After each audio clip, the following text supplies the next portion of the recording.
Hello guys, we are mechanical students from UniMAP! I'm J. I'm Zai. I'm Go Wei Hong. I'm Mo Kai Qing.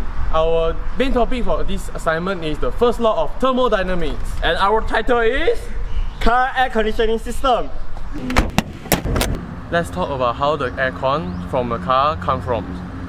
A company in New York City in the United States was the first offer installation of air conditioning for car in 1933. Most of the customer operates luxury car. In 1933, Packard became the first automobile manufacturer to offer an air conditioner in its own car. The air conditioner was initially grow in population, but by 1970s, almost half of the new cars produced had air conditioning. Although over 75 years, the air conditioning in your car now still works to the same basic principle as developed in 1930s. Our air conditioning systems is made up of three parts: the compressor, the evaporator, and the condenser.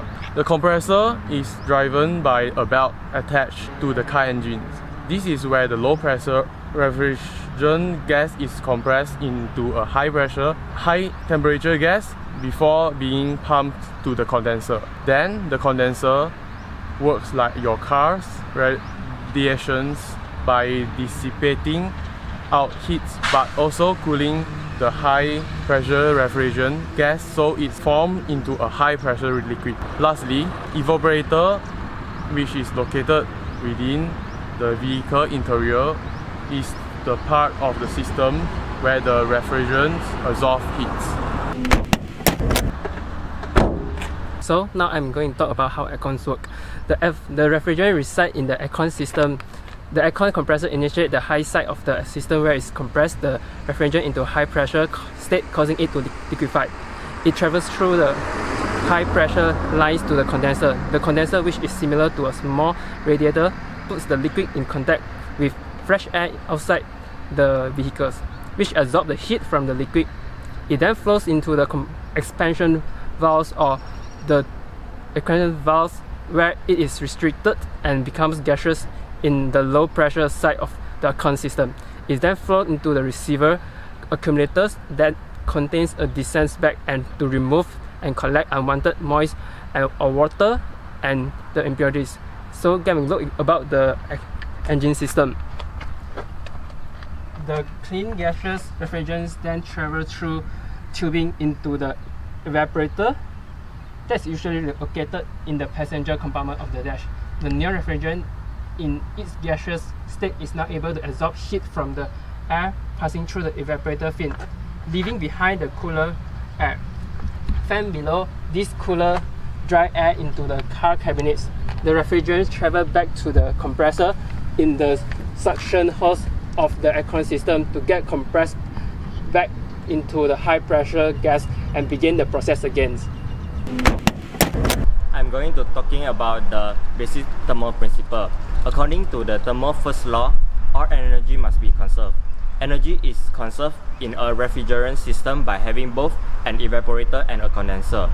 Net heat supply to the system from the surrounding is the absorption of heat by the refrigerant in the air conditioning system.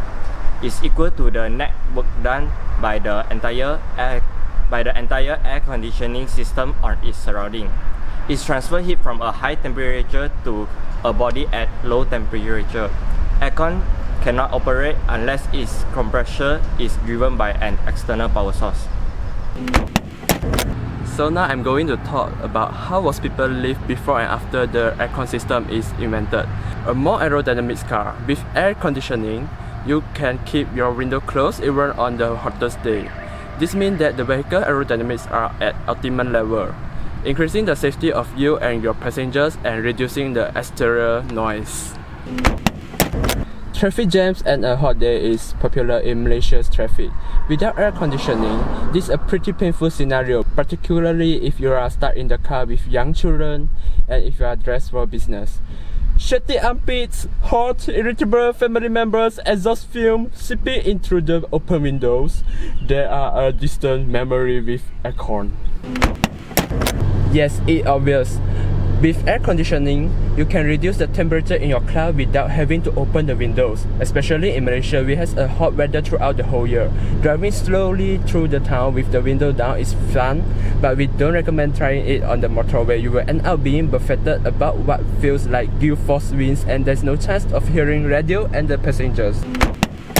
Too many traffic accidents are caused by over-tiredness. Turning your air conditioner on will result in cleaner, fresher air. This in turn helps to prevent drowsiness and improve clean ventilation, meaning that you are able to remain fresh and alert. Thanks guys for watching this video. Give us a like and leave any comments.